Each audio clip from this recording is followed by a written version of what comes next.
I don't think energy's ever really been just an economic issue. It's a geopolitical one as well, not only today, but for most of the last century. But I think this goes to the heart of what equity investment is. You're never investing with perfect clarity or certainty. You're always buying in the face of uncertainty.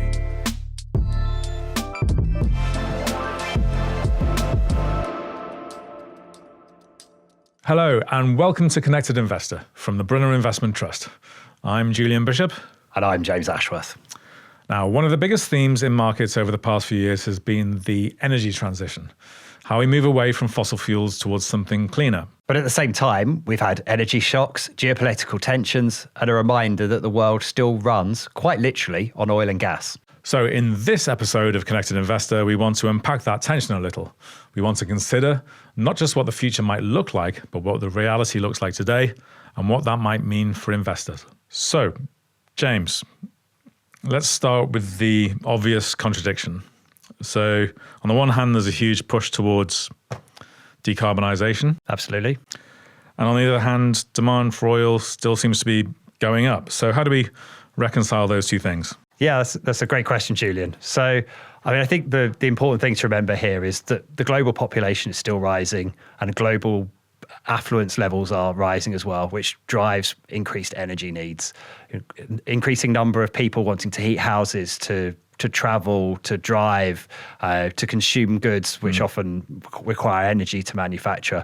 So even though we've spent billions of dollars building renewable energy, it's been sort of overwhelmed to a degree by the increasing demand for energy sort of globally. I think it's important to remember that although there's a large desire for energy use to transition, there's a lot of things that are actually quite difficult to move away from oil and gas. So if you think about cars or airplanes or lots of plastics, which are oil-derived products, these are things where even though we want to make a transition towards greener forms of energy, like these things are actually quite difficult to move from the current oil-based, they're oil-based sources. Yeah. We've made little starts in things like electric vehicles would be a good example. Yep. Energy generation for the grid, but there's still, as you say, lots more to go. And even though we've got some way on this journey, oil demand is still rising. One of the sort of key points here is that we talk a lot about renewables, but it refers to electricity, and electricity is actually quite a small part of the overall energy system. So there's a well-known in certain circles, energy economist called Václav Smil. Absolutely. He writes these very long, very dull books. Bill Gates likes them, and he recommended them. But he talks about the fact that I think it's still about 80% of energy consumption, primary energy consumption, is still from oil and gas. So 20% is electricity, something in that order of magnitude. And the 80% that's still oil and gas is necessarily the part that's harder to decarbonise. So we are making progress on cars, but freight trucks still predominantly run on oil and gas. Aviation, oil and gas. Plastics is quite a big part of the demand for oil. Yes. Chewing gum, rather revoltingly made from oil. Et cetera, et cetera. And there's also a very stubborn link between energy use and GDP. So whether we like it or not, all economic activities virtually have some sort of energy included in them. And that includes things as basic as food, fertilizers, et cetera, et cetera. So the reality is that the world still runs on fossil fuels by and large. And there's an expression in economics called inelasticity. So the idea is here, even if you double the price of energy, of oil and gas, it's very, very hard to use less. So whenever the oil price spikes, it's basically a tax on consumers, a tax on businesses, and we're seeing something of that at the moment. So you can double the price of oil and people still have to use it effectively. Yeah, I mean, the energy transition is very real, but it's happening much more slowly than maybe people hoped 5 to 10 years ago. Exactly. And then, of course, there's geopolitics on top of that. And we're seeing that very clearly at the moment in Iran, but obviously previously in Ukraine. So why don't you touch on that? Yeah, I mean, that's an interesting point as well. Most of this oil and gas that we rely on is sourced from a fairly small number of like large basins of oil and gas. So particularly in the Middle East, but there's also some in Russia. There's some in North America as well. Now, as we've seen with the conflict in Ukraine and the more recent conflict in the Middle East, these locations are often not as geopolitically stable as we would like, and supply disruptions can cause big movements in the price of energy. Yep. As you pointed out, demand is very inelastic. So when supply moves even just a few percentage points, a few percentage points drop in the amount of oil supplied can lead to really material changes in energy price. I guess what we've seen in places like the UK over the last few years is that energy security has become a real concern for governments. Particularly in the wake of Russia's invasion of the Ukraine and the increase in gas price. The UK government put in an energy price cap to protect consumers from the full impact of higher gas costs. So countries realise that the dependence on oil and gas is a real vulnerability that's sort of accelerating the desire to migrate to cleaner, renewable forms of energies where you don't have the sort of reliance on more geopolitically unstable countries, but it's a slow transition and it's very, very costly. I don't think energy's ever really been just an economic issue. It's a geopolitical one as well. Not only today, but for most of the last century or more. Now, of course, energy companies as investments, and let's bring it back to the trust, they haven't been fashionable, I would say, for quite a long time. They haven't worked that well for a long time as investments.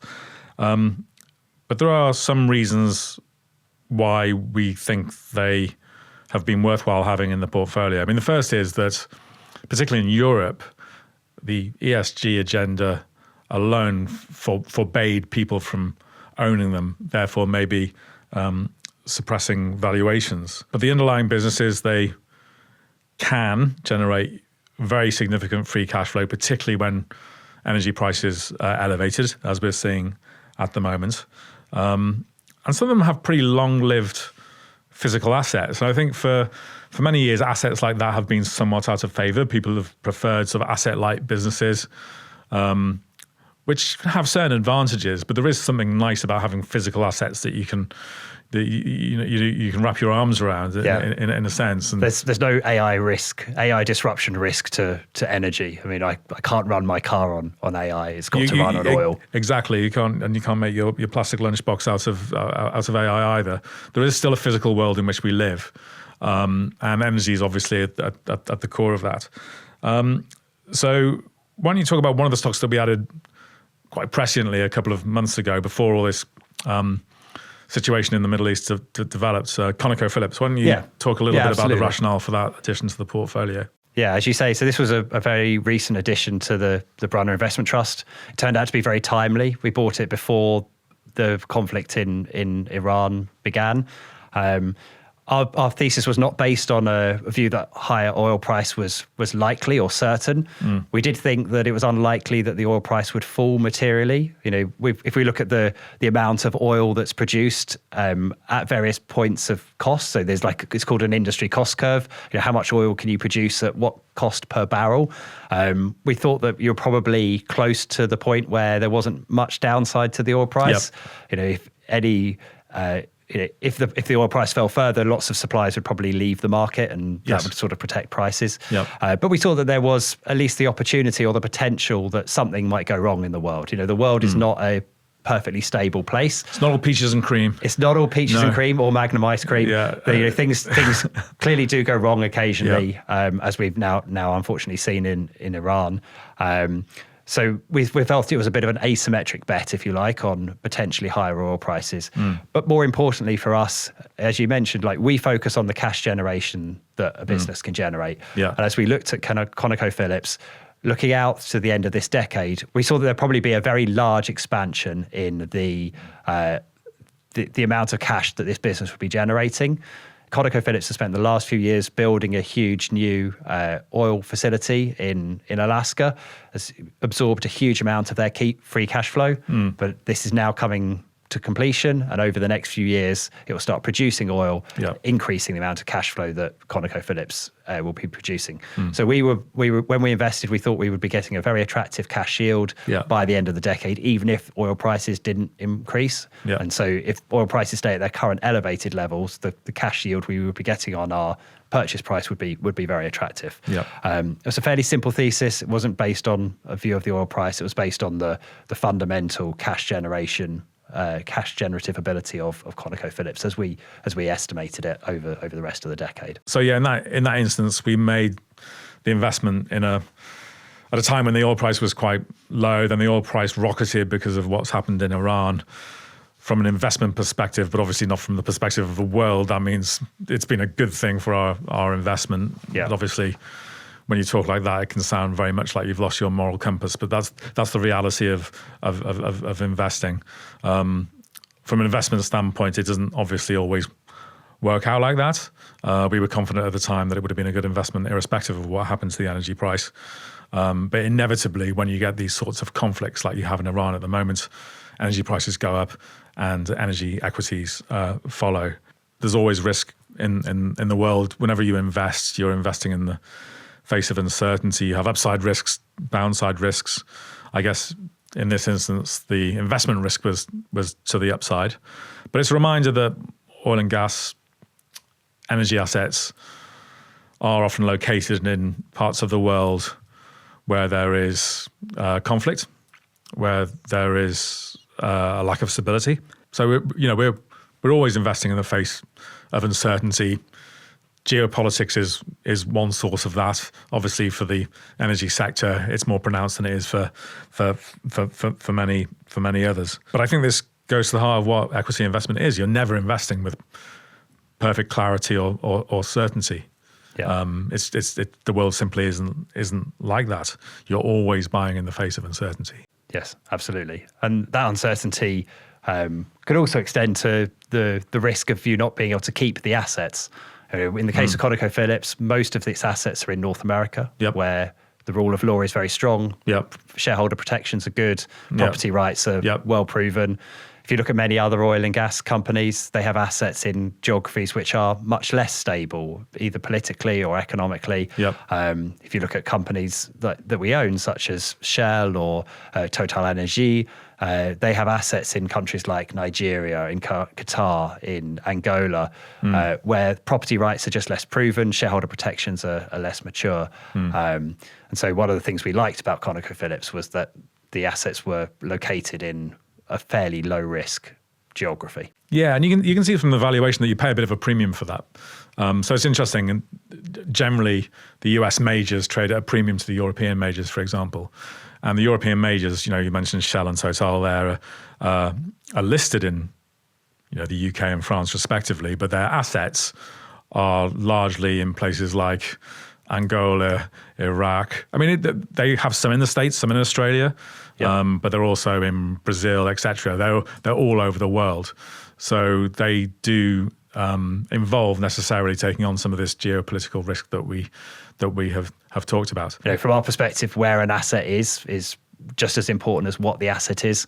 Even if it's a very low cost of production asset, really financially attractive. If it's in a geography with poor shareholder protections, with a poor history of corporate governance, poor history of rule of law, it may make it a very unattractive investment for us. Yeah, I think that's a really important point. Investment requires trust. Equities particularly require trust, and property rights absolutely key to that. So let's sort of bring it back to where we started the podcast, namely where all this sits within the energy transition. So there are two good reasons for the energy system to decarbonise, one of which is the environment, and the second one is the world is too reliant on energy sources from volatile regions. But the reality is this process will take decades, and as investors we exist in the real world, not necessarily the world that we would like to see, and we need to deal with that when we're making our investment decisions. What do you think this says about the investment challenge more broadly when it comes to energy? Yeah, I think it's a good question. I mean, I think clearly market narratives and market sentiment often moves much quicker than the underlying reality. You know, the movement to net zero and renewable energies has been going on for 20 plus years. And yet, as you said earlier, we're still very reliant on oil and gas. That does leave opportunities where investors move to the new hot thing, the new, the sexy sector, but leave behind the bits that's seen as, old economy and yesterday's world.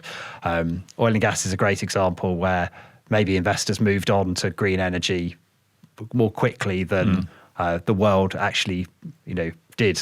And while the world is still reliant on oil and gas, investors had moved their focus to the shiny new thing. Yeah, I mean, in Brunner we invest in both. So we have some investments at the moment in the oil and gas energy sector, but we also have a couple of investments in utilities, renewables like SSE and Iberdrola. They're investing a huge amount into electrical infrastructure, largely powered by renewables. And then we have some other companies like Schneider Electric that make a lot of the kit that goes into those networks.